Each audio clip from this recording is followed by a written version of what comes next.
Welcome to the Podcast Review Show. I'm your host, Dave Jackson from the School of Podcasting.com. If you're new to the show, this is where myself and Eric K. Johnson, better known as the Podcast Talent Coach, he brings his 30 years of radio experience to the microphone. I bring my 12 years of podcasting experience, and we go over what you're doing right in your show so you can do more of that, and we find those things that maybe just need tweaked just a little bit. Our website is podcastreviewshow.com, and tonight we're looking at the Money Answers Show, and on the show is Jordan Goodman. How's it going, Jordan? Great to be with you both. Awesome. Eric, you ready to talk a little Money Answers Show? I am ready as you are, Dave. All right. Well, what we always like to do is just start off by playing like the first minute or two. It's like, here's the first impression, and kind of go from there. So let me know if you guys can't hear this. You should be able to, but he said, hitting a button. Hold on a second. It helps if the headphone clip is up. This will be edit point number 1.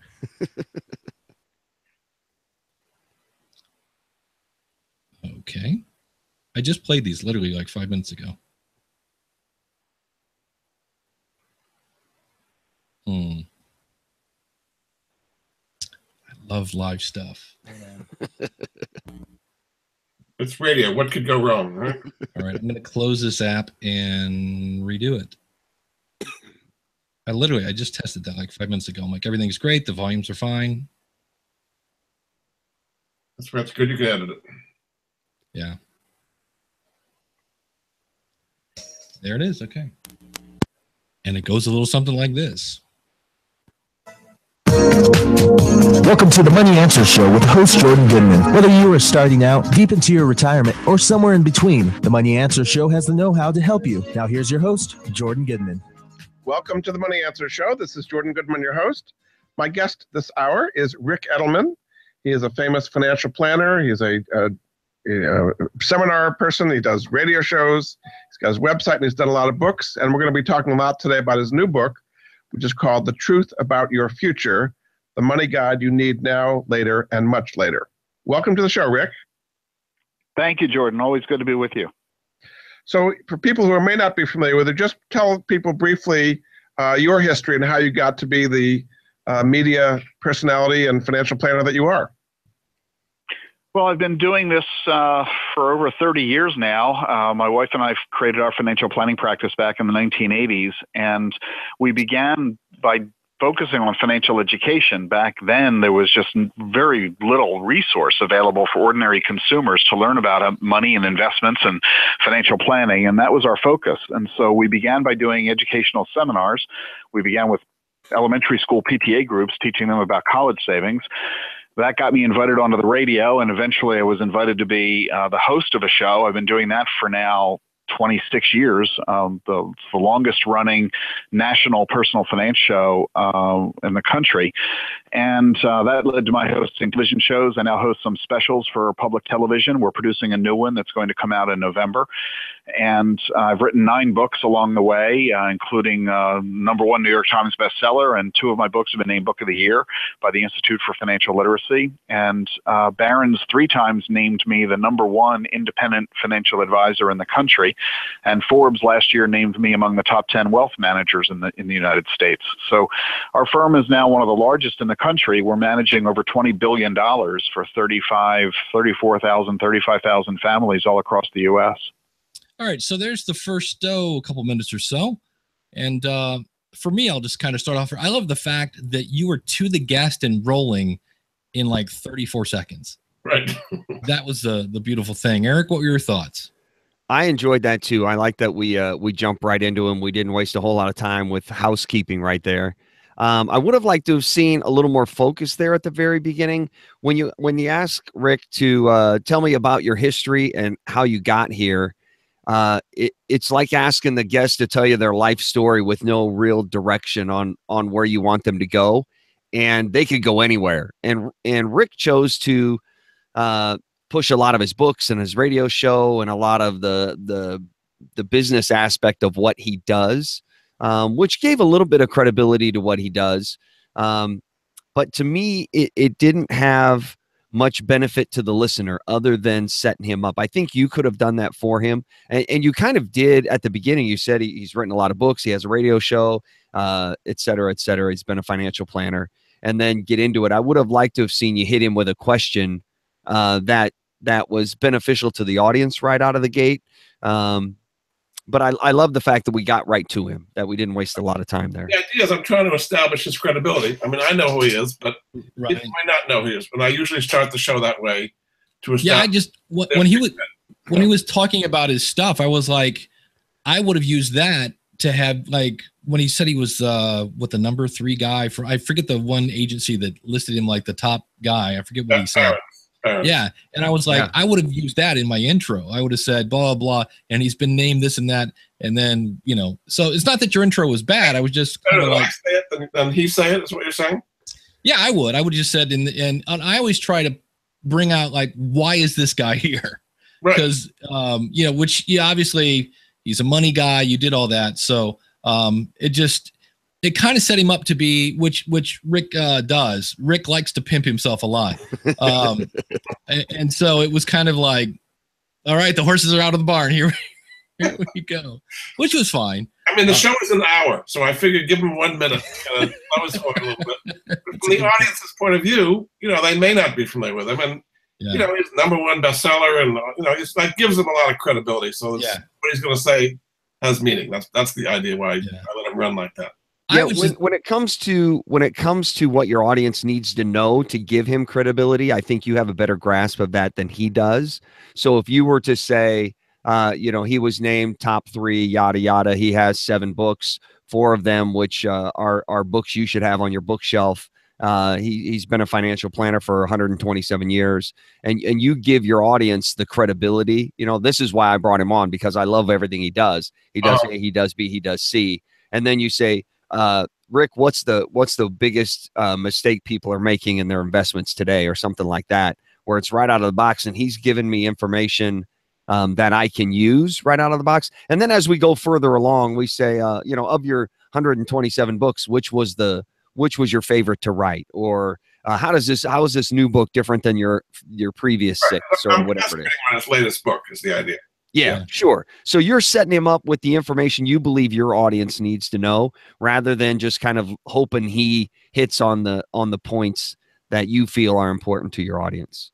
Okay, good. Because I mean, it's one of those things. If somebody introduced me, they're going to say, you know, he was a customer service award-winning person when he worked in the copier industry. He once blew out his knee working in a haunted schoolhouse. You know, I have all these things that have happened, but if you can kind of tie in to the audience, yeah, it's like you got to do it to the audience. And for me, it seemed like that whole first segment. And I understand now, part of your goal is you want people to contact your guest. Correct. But there was about 5 or 6 minutes in that I was just like going, if I didn't know this any better, this interview sounds like a giant commercial.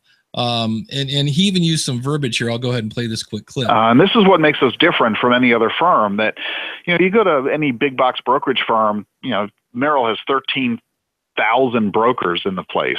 They're going to give you 13,000 pieces of advice because there's no consistency within an organization like that.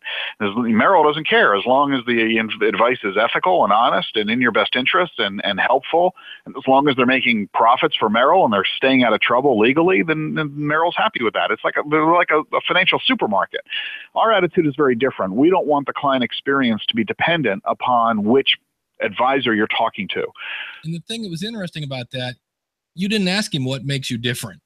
Yes.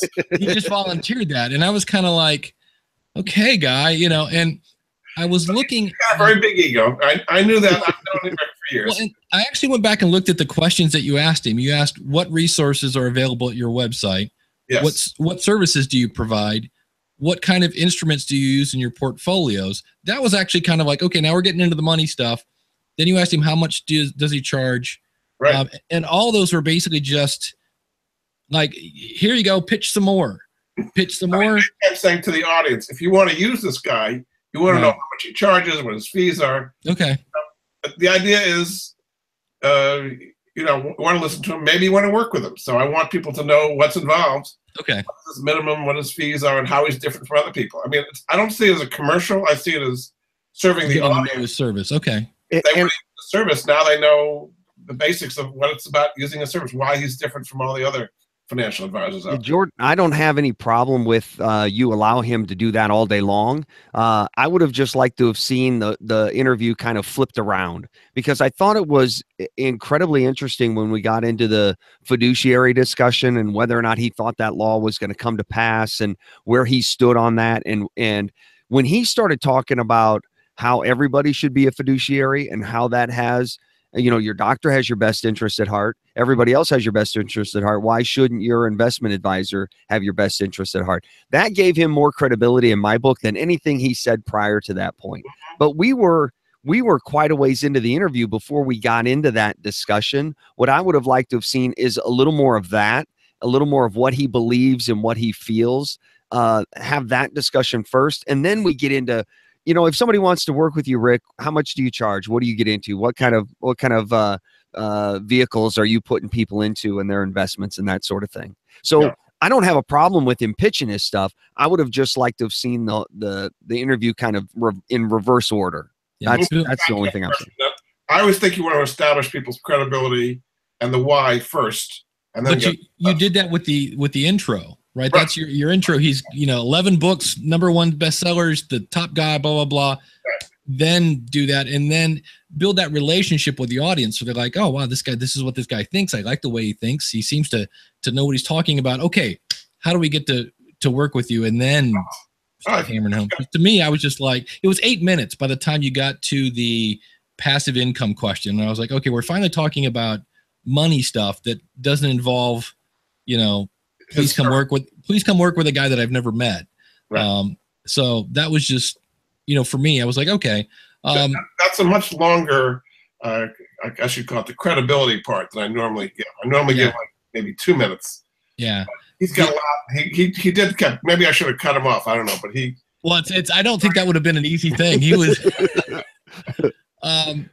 The thing about what you do, I love the fact that you're setting up credibility, because at the beginning of your show, you need to make me care. Why should I care? Why should I listen to this guy? Right. And but a little bit of that will go a long way. And I think you can set him up of this is my buddy. This is why I believe in him and why I think you should believe in him.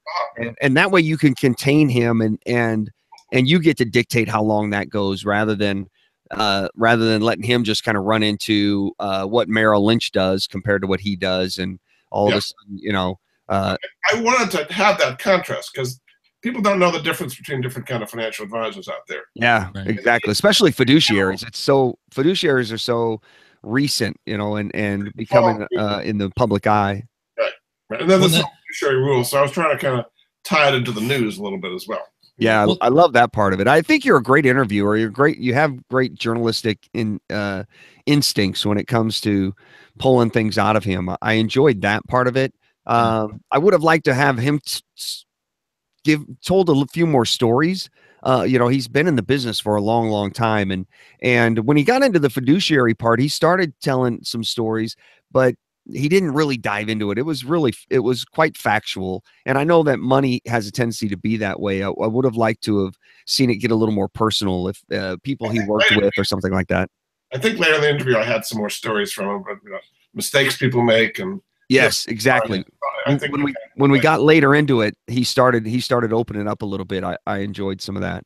Yeah, I had that in my notes. But I'm giving them that credibility up front, then the whole interview goes much better when they're feeling puffed up and their egos right. Exactly. Right. Much better than you're pounding them from the beginning. Yeah, yep. I had that in my notes. One of the things I like that you did is obviously you have a great background yourself, and so many interviewers have to do a Me Too. Like they have to show, look, I know I'm smart too. You didn't do any of that. In fact, you just shut up and let him talk. And you'd be surprised how many people butt in and try to chime in. It's like, you just asked a question, and it's kind of like the good thing. The other thing was, by the end of it, I was like, I didn't really get to know much about you in it, but that wasn't the purpose. You had a guest on, but I thought I was like, again, I liked your interview style. You had you would ask a question and then just let the guy answer. And I was like, wow, that's refreshing. I'm trying to get something out of the guest that'll help the audience, basically. Right.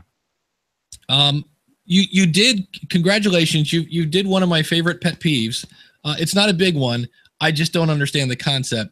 And that is music for the sake of nothing. At one point when you went to break, and if it was me, if I was your engineer, this is what you have currently. We'll be back after this. And then we have.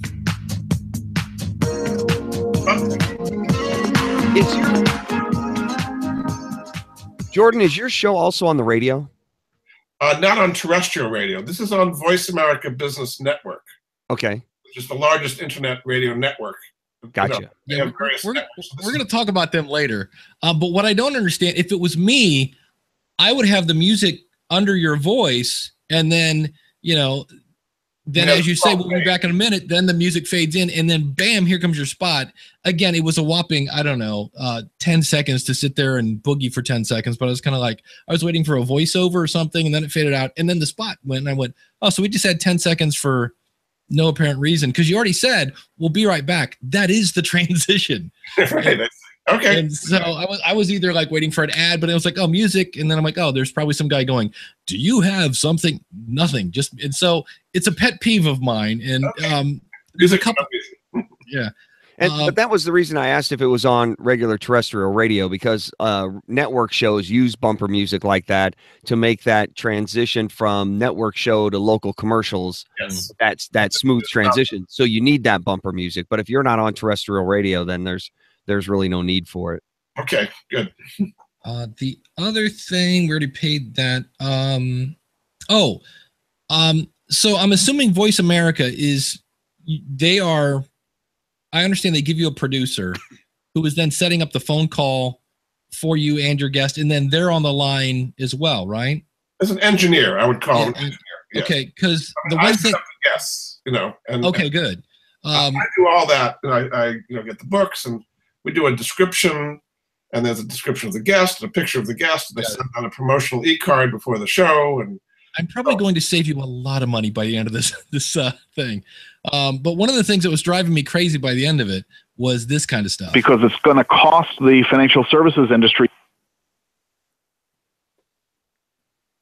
force them to stop selling products. Now, that was the worst kind. That was the worst one. That was about 2 seconds. But there were a lot of times right when Rick was making it, they just didn't, it was like just a half a second. And the biggest reason you need to do this is because, and that's why it was like maybe his Skype dropped out or something. I tried to get over Skype, which is normally reliable, but I think in this case we had some dropouts. Okay, I wasn't sure if that was a Voice America thing or what, but it was just no, I think Skype dropout, unfortunately. Okay, and if you hear that, does the engineer do any kind of editing when it's done? Yes, if there are mistakes, they will edit it so that's the live one.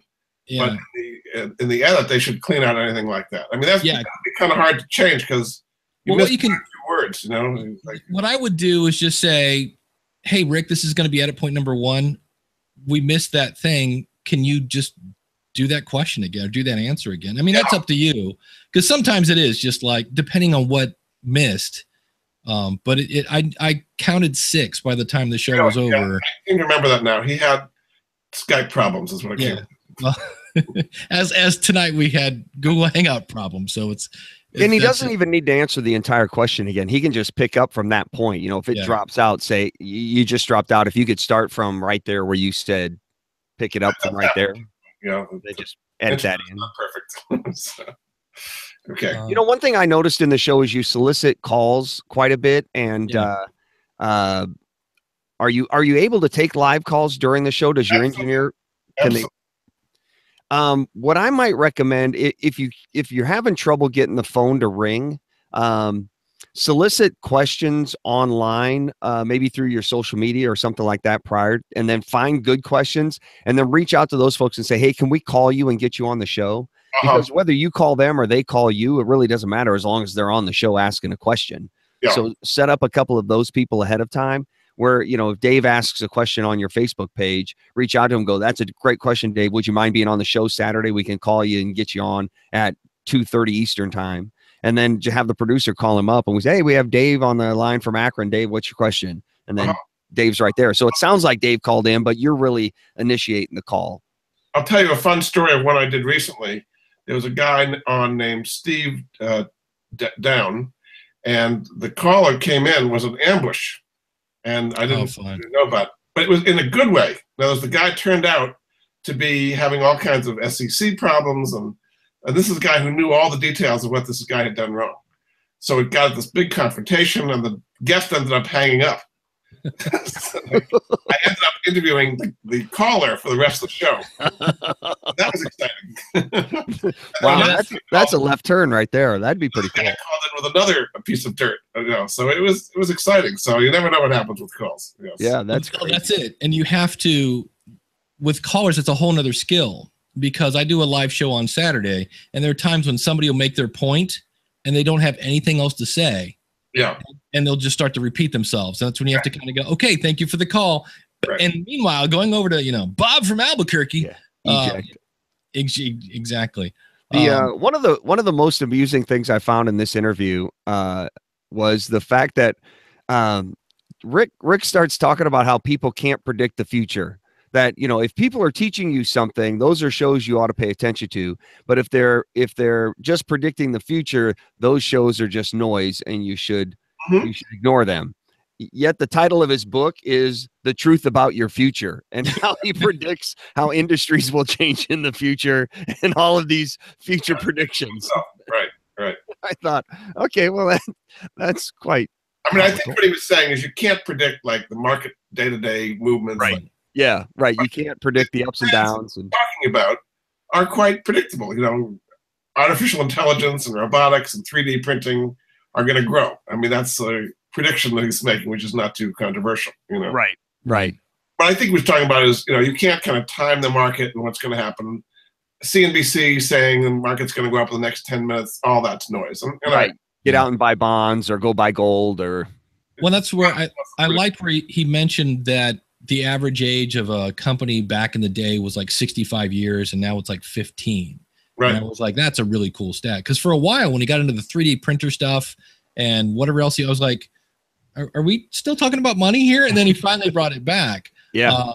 So that's when I was like, okay. Then that's when it's like, oh, that's a good chunk to know. One of these trends he was talking about not only affect you as an employee and what you're going to be working at, but investments and what's going to do well on things that are playing these exponential technology trends, and it's going to leave a lot of people in the dust. So, and that's what I thought was pretty cool, because he started talking about is your investment advisor putting you into mutual funds that are investing in companies that are 20th century companies, or are they 21st century companies? Are you still investing in the big blue chips like IBM, or are you investing in companies that are doing something that's new technology? He's come out with a specific thing, which I talk about, which I think is a good idea, is this exchange traded fund called XT, which has 200 of the biggest companies doing this exponential technology. So there was a specific thing the listener could do.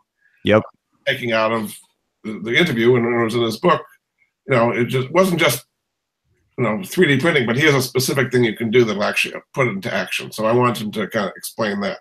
Sure. Yeah, I thought that was pretty cool. So, in your call to action, you want people to visit your guests' websites and partake in the offerings that they have. And you mentioned that you have some affiliate programs set up. Right. If you're just directing your listeners to your guests' website, how are you tracking your affiliate relationships? So I put the podcast after it's done on my website. Okay. I'm attracting traffic to there. I want to be a really good guest to people. And so I put the link that I put on my website links to their website, and then they're really happy and they link back to me. I'm just like trying to be, not just hold on to traffic, but really be friendly and helpful. And that's great. Their business. My question is, what if I say, go to podcasttalentcoach.com and somebody goes to podcasttalentcoach.com, I get no piece of that pie. That's Eric's website. But if I go to podcastreviewshow.com/Eric, now that goes through my affiliate link, and I get commission even from the person that just hears it. Now, that's one of those, depending on how you want to look at it, because one guy might be on a treadmill and he's never going to remember that. Right. I have some, the way my system is, if you looked at moneyanswers.com, I have all of my affiliates, and then there are links. You just click on them, or there's a phone number to call, and then they know it's coming through me. but I'm not like jealously holding on to every little one and want to make sure they all go through me. I like to just help people, and it comes back 10 times over. If I'm helping Rick Edelman getting traffic to his website, right, selling some of his books, he's in my field in personal finance, and he thinks I'm a good guy, and good things happen from it. I'm not like trying to hold on to every little penny and make sure to get every last penny of affiliate commissions.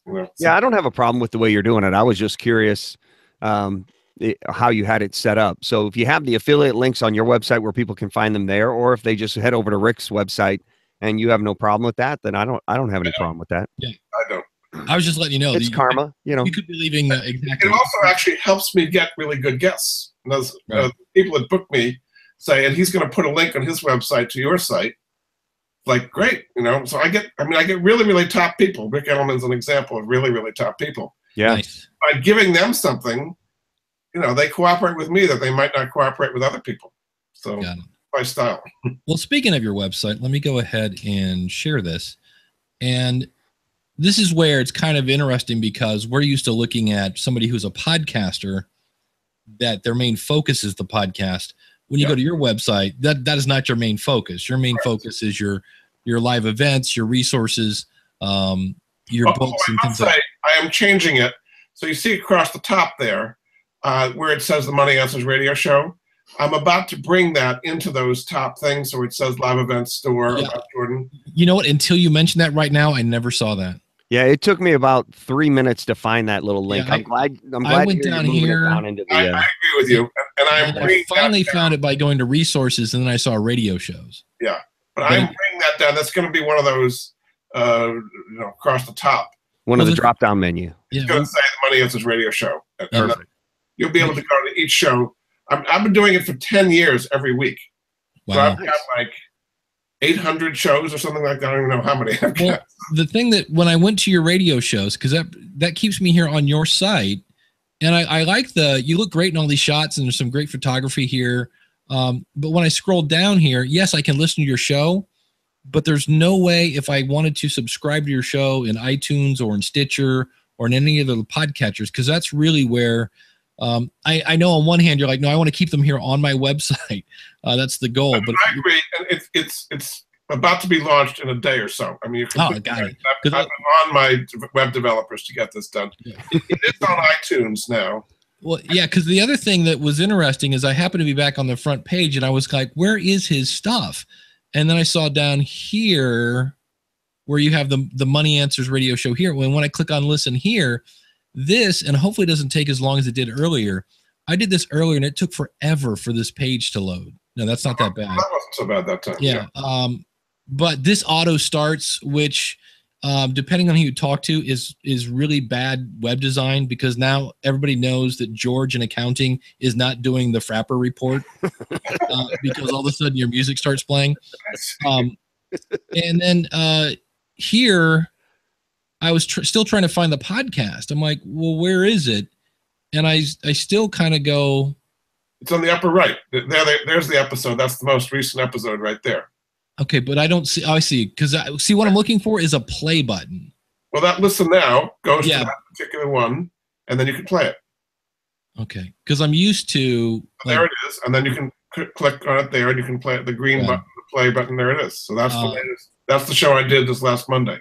Just to show you, we'll give a preview of what I mean here.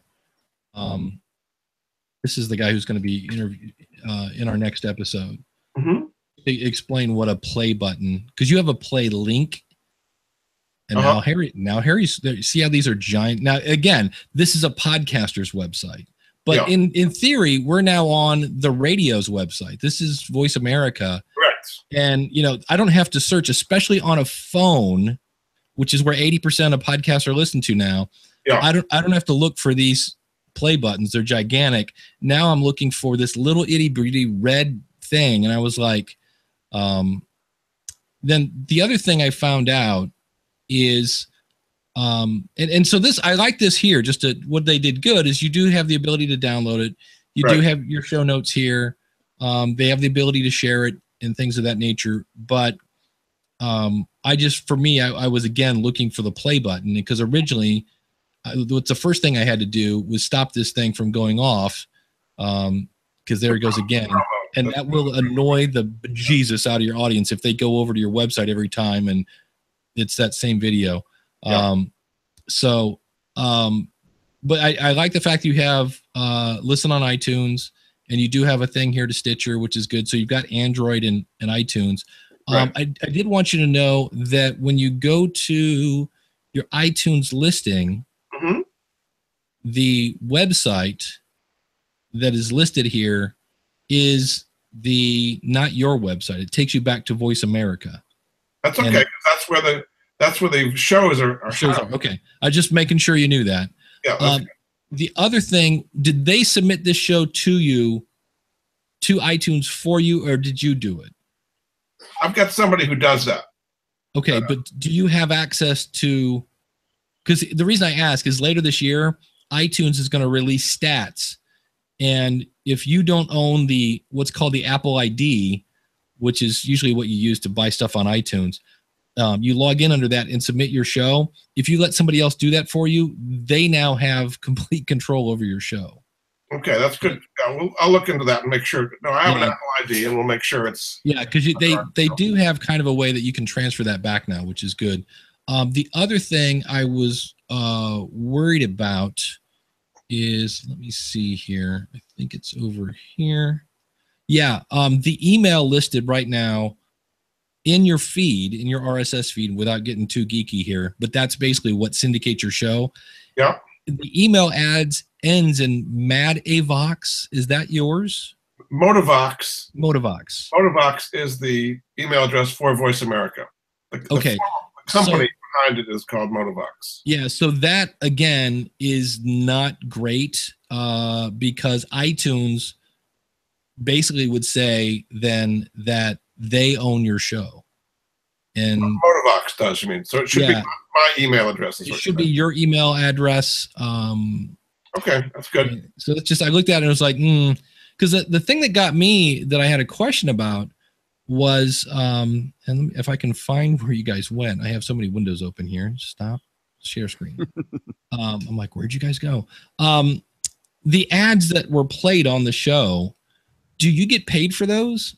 No, and I'm about to change those. I'm about to do ads. Okay, because it seemed like you were promoting your competition, and I was like, the one guy was definitely a financial person.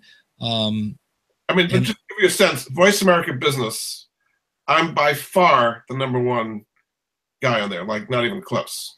I'm getting like 100,000 downloads a week, something like that. Next guy might be 10, you know. You want to ask them if those downloads are IAB compliant, because that is now the podcast standard, and everybody and their brother is going to this thing, and you may find out that your number is going to get cut in half. Okay, I'll ask them about that. Yeah. But anyway, that was a recent change there. I like to help other people, and I'm not like jealous and like holding on to everything. Right. Just my style, you know. So, but I am about to change. I'm about to put some 1-minute ads that we're going to rotate for my affiliates in those spaces. Yeah, I was going to say that, or I was surprised you weren't pimping your books, or to me it was like, it's your show and people are tuning in for you, and then I'm like, that was my other question. I'd rather promote the affiliates. It's really help people. So okay. And my other question was on your website. I was looking at all your books, and man, you have a ton. But there weren't any links to Amazon, and I was curious as to why that was. I have my own distribution system. Okay. Because for me, sends out books and they process the credit cards. Got it. Just again, just so you know, there are people like me in the world. I can't tell you the last time I bought an ebook. I don't buy books, period, that are like physical. Like if you give me a hardbound book, you might as well just set it on fire. I read stuff on my Kindle. I mean, and if somebody gave me an ebook, now I've got to learn. I have to email it to my Kindle, which is fine. But in terms of highlighting it and all the other cool things I do in the Kindle format, I can't do. And I had a guy that gave me a free PDF, and I never read it. And he finally put it on Amazon, and I bought it because it wasn't, the first chapter was good. It's not. So there are people like me that really, really, really love Kindle books. Just so you know, you might be missing out on some stuff. Eric, any other thoughts on the website before we go back to? No, I love the clean look of it. I think it's slick. I love the social proof with the Wall Street Journal and all of that on there. That looked great. If you're moving the podcast, the radio show down into the pull down menus, I think that was the only issue that I had with it. I thought everything else looked just so really you good. know, I'm launching Money Answers TV as well. Oh, nice. I've shot a whole bunch of videos, and I'm going to have a Money Answers YouTube channel, and we're going to get out all kinds of good stuff. And there'll be a Money Answers TV place as well as Money Answers Radio. So you've done this radio show, hundreds and hundreds of episodes. Have you had a guest every time, or have some of them just been solo shows with just you? Yeah, almost all of it's a guest. I mean, I think when I came up with one of my new books, I did it on that. But no, I enjoy working with the guests, and they like it, and it's just the audience likes it. It just to go for an hour, I just like doing it. Yeah, sounded great. You have a great conversational style. It makes me sharper and better to be talking to all these top people in personal finance. And yeah, I was at Money Magazine for 18 years, so I know this stuff, you know. Right. But I'm always looking to improve and find new people, and so that's what they like. Got it. When it came to the end of your show, it was kind of quick and to the point. So that sounded like this. Very good. Well, thanks so much. We've covered a lot of ground. My guest this hour has been Ric Edelman. His website is ricedelman.com. His new book we just talked about is called The Truth About Your Future, The Money Guide You Need Now, Later, and Much Later. Thanks so much for being a guest on the Money Answer Show, Ric. It's been a real pleasure, Jordan. Thank you so much. Thanks again. We'll be back next week with another edition of the Money Answer Show. Goodbye for now. Thank you for joining Jordan Goodman and the Money Answer Show. If you have a question for Jordan, please visit his website at www.moneyanswers.com. And be sure to tune in every Monday at 12 p.m. Pacific Standard Time, right here on Voice America Business. See you next. And that's when I was like, here again, the audio, I was like, for having an engineer, I'm like, see you next. I was like, wow, okay, that's kind of an again, not a deal breaker. That's the way your show ended. And I was like, next, it didn't have the next week. Let me double check here. I could, but I got cut off. You shouldn't do that. Yeah, I was unless I copied and pasted that wrong, which could be an option. But I'm pretty sure. Eric, do you remember that by any chance? As I try to dig this out real quick. I don't remember exactly how it ended for me. It didn't stick out to me, so I don't think it cut off. Okay, if it cut off for me, I would have noticed it. I would think. Then it's probably me, the way I copied and pasted that to make that, because I was going to say that was pretty obvious. That's pretty. But it was the first time I'd heard your website. Hold on, now I actually have the. We'll answer the. Can you guys hear that? Probably. I mean. No. I'm not like overly promotional on the show. No. I'm trying to give. Let me end. Here we go.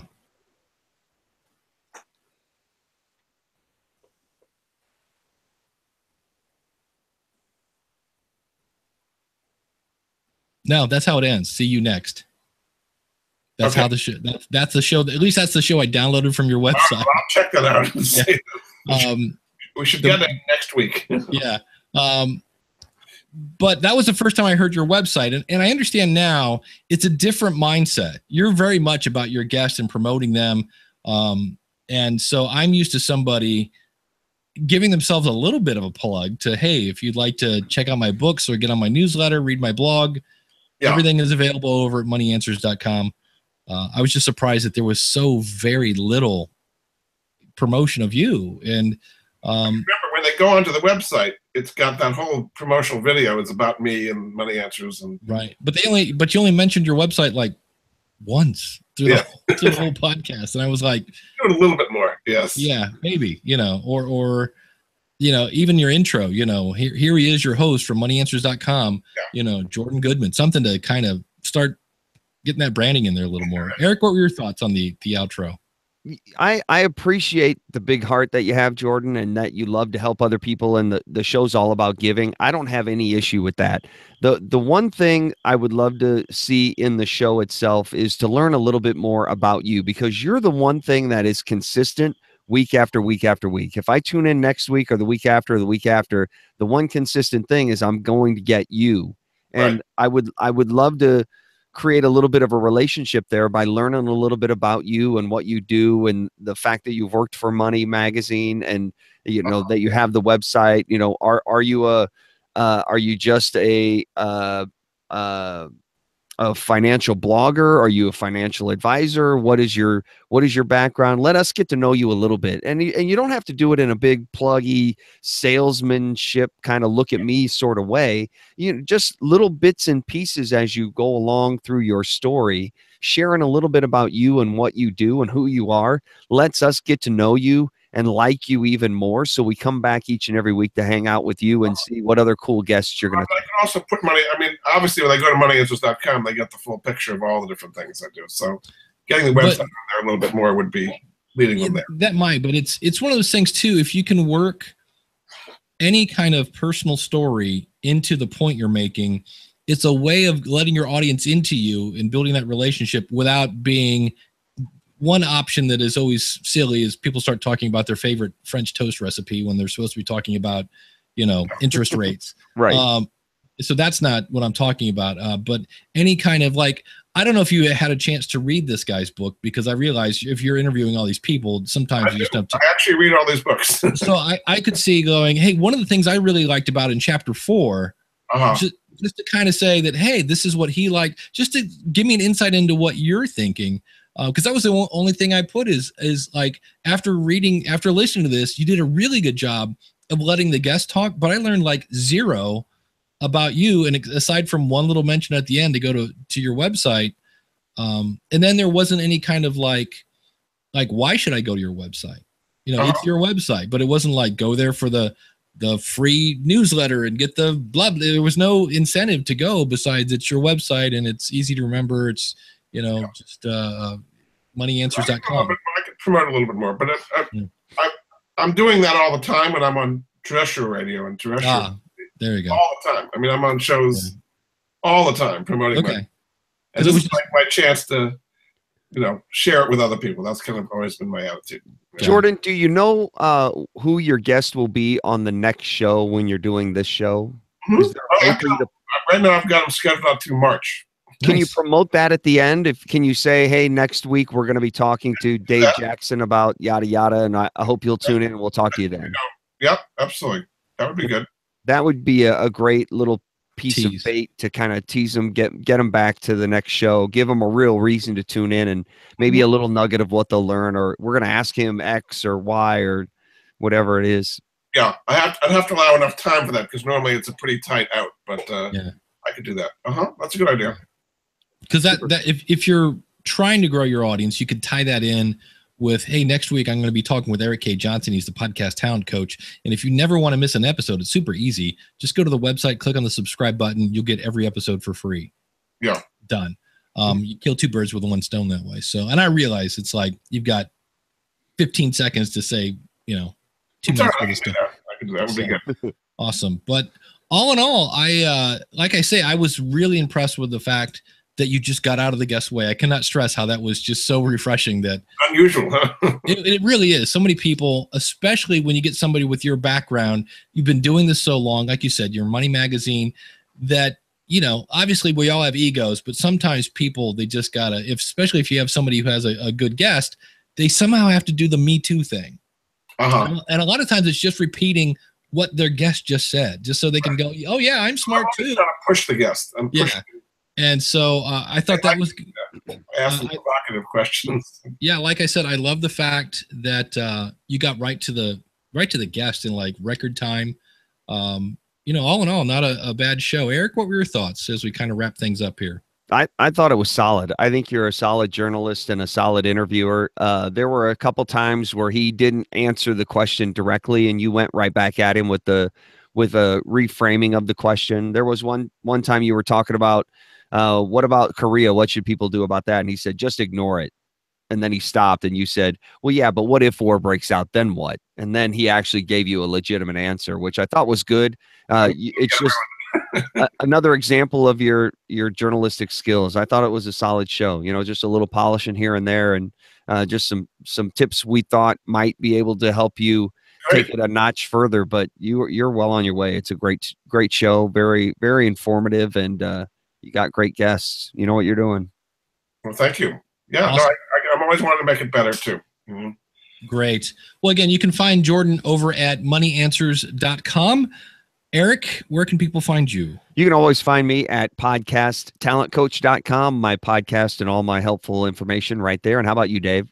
You can find me at schoolofpodcasting.com. And if you'd like to if you want to take over Jordan's seat, he'll keep it warm for a little bit here. But if you want to sit in that seat, we'd love to have you. Simply go out to podcastreviewshow.com/review me, and you'll see your smiling face right here on the screen. So thanks to everybody for listening, and we'll see you again real soon.